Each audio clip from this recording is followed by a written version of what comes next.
And a welcome back, everybody.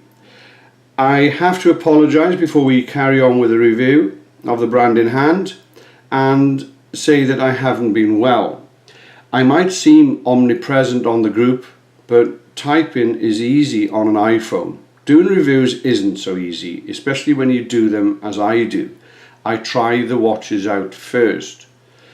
So my apologies to the brand owners for the delays, but I hope that they'll be worth it, because when I say about a watch, I will have meant it. I won't have opened it out of a package and then looked at it, taken a look at your website and the details on it, and then come out with a load of spiel about the statistics. It's not always about the statistics. So to the brand in hand, and this time it is an attention grabber. Literally, pun intended. It's called Achtung, attention in German. And boy, doesn't this do that. If you look at this dial on a Bell & Ross style body, you can see that it is deliberate in its evocation of the dial of a car or even a motorcycle. It has very, very clever and bold use of colours. Brightness gives you that feeling of happiness. Now, there's no arguing that this is a large watch. It's 48mm by 14mm. And I have tried it. I do own one of these things, but I don't believe I have to use it on a review. You should do that first. It is based on the principle of paying tribute to the petrolheads and the automotive industry and bringing to you these out there designs that aren't ordinarily seen. Certainly not on affordable watches. You get the crazy designs on the more expensive pieces, but Achtung of, how can I say, they've achieved what they really shouldn't achieve. They've achieved this zaniness, this out there design that is going to be remembered. Now, this is what I call a fashion feature watch. It's got the features on there that you need for time telling. It can also be used as a fashion watch, but it also has that function of being very clever. Now, I'm going to take my watch off this time because it's such a big beast of a watch, this Achtung, that I wouldn't have room on my wrist. I very rarely do this, but I don't particularly want to have two watches on and give this undue credit. Now, you can see that on my wrist, it actually isn't that oversized. It has a very good balance. I've weighed this particular piece, I can only speak on my facts, and it's 127 grams, give or take. It fits very, very well. It's balanced well. It's light. It is chunky, but it's chunky without being clunky. Now, I don't really want to make poetry out of things, but you couldn't help but do that with this. It isn't as clunky as you might think. It has that matte finish and high gloss to go with it. It complements everything about it. It has the enlarged protrusion of the crown. All of this go to work as a powerful piece. So it's not only artistic, but it's very, very well thought out.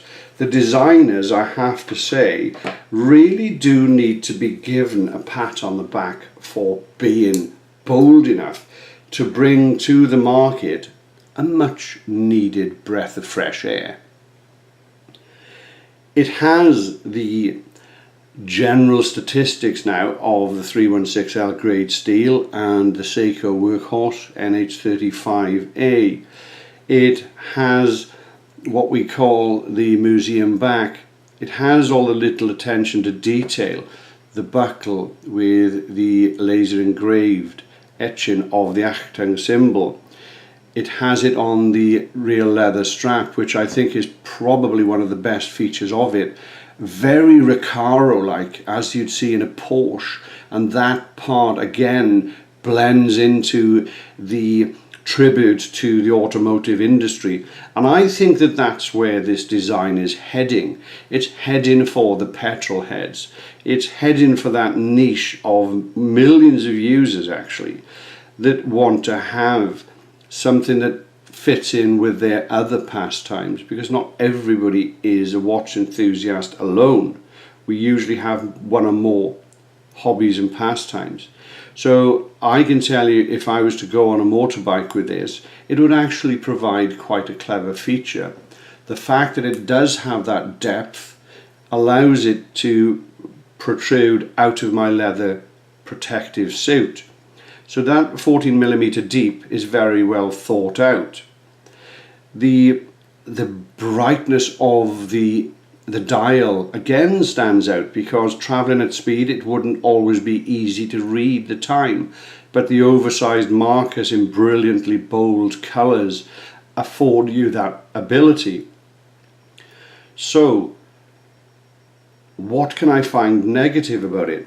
Well, I can't find anything negative. You either like a large watch or you don't. I like it. I think that it gets away with what it's trying to do. It doesn't purport to be a diver's watch. It doesn't purport to be anything other than what it is. A very bold, brave tribute to not just automotives, but speed. If you look at it, that elicits that reaction from me, the Recaro type seat. I know that because I've got a Porsche. Now, to me, everything about it works. The red stitching, the leather padding, the dial markers, the Bell & Ross type. It does it all for me. It ticks those boxes, but I'm a wacky character. Are they consistent? Oh yes. So we look at the packaging, because it is part of the experience. This is somewhat novel. I do like the fact they've used a soft material as opposed to the stiff cardboard, same old, same old. Attention to detail again has gone into this. You can see yourself that it has this leatherette type patch on it with the brand. When you open it, and I have another watch in there, it comes very well presented. It has its own little carry bag, its own wipe. Very comfortable, very, very well thought out, no corners cut. They have to be applauded for that. Here's another design they have, and if I can get around the reflections, this isn't quite so automotive driven, no pun intended, although perhaps it was.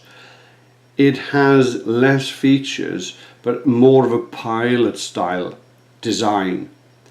Now this is obviously a different model, but it has the same features, the boldness of the colours, etc. It has that speed feel.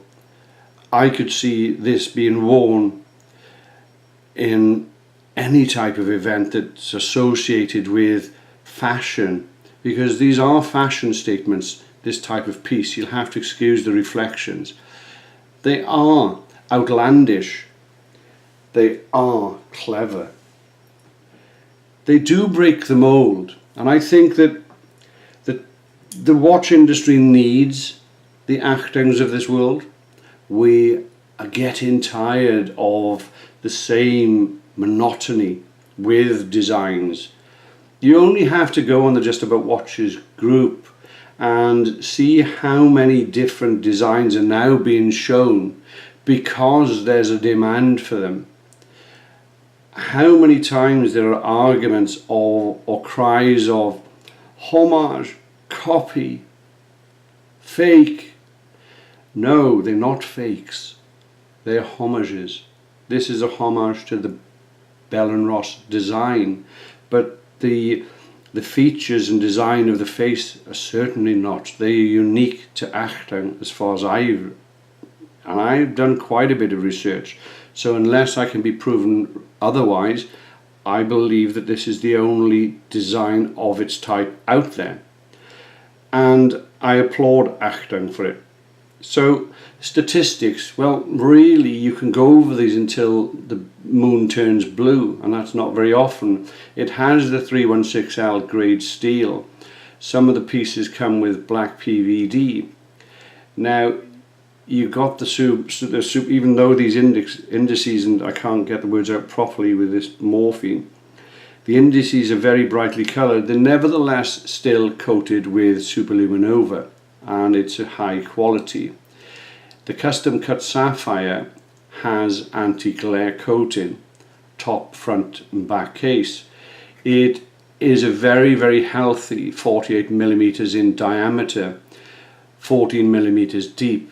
They have errors on their website, and I'm not looking at the moment, but I think they put down 40 grams. I've weighed this on a nifty little thing called a weighing scale, and it's 127 grams, but not overly heavy. It is very well balanced, and I think because of the width of the back plate, it does give that balance even on a thinner arm.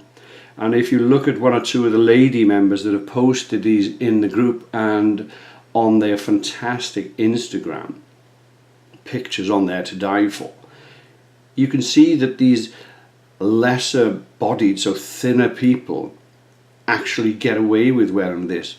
And the reason being is because it's not just a petrol head watch.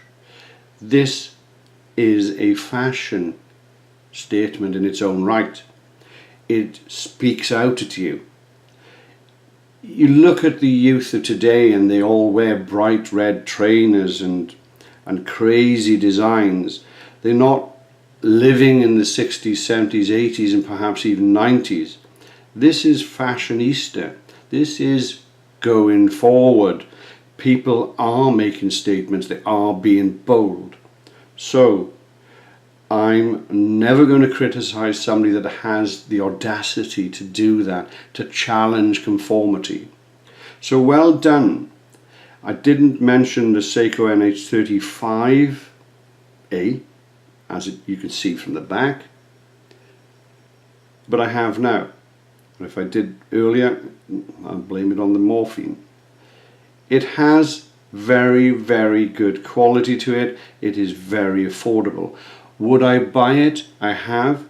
Would I recommend it? I will. Would I wear this anywhere? No. It is limited to where you could wear it, unless of course you're an attention seeker and therefore it has achieved its aim. There are certain functions that you couldn't go, of course. You couldn't wear something like that to a certain function. It's rather bright. So it's limited to a certain aspect. It's not a dress watch, but it doesn't pretend to be. But saying that, if you were one of these Naomi Campbells of the world, you could wear this in any function and get away with it. But it isn't a done thing. It's not that conformist. So how would I score it? I would give the design, ignoring the Bell & Ross-esque design, for fashion outstanding designs of the dial, it has a 9. It pushes to a 10 on some of them because they really are that out there. I do like change. We need it. For quality of make, it is very easy to say an 8. Quality of strap, 9, easily. Easily the best strap I've seen for a long time. The strap I have on here is $500 alone. It isn't any better than the one I have in my hand. So you could buy this watch for the price of that strap, or just about. So it does go very highly recommended. The casing gets, for me, a 10 out of 10 because it's portable. They have every single attention to detail thought out. It really rocks my boat. So no more on Achtung for today. I'll happily endorse the product. I'll happily say to you that regardless of the size of the watch, it is one of those that you really should have in an eclectic mix. And those who've seen my collection or a part of it know that I do love a potpourri of designs and styles. So this does work. The ambassadors for the company are impeccable.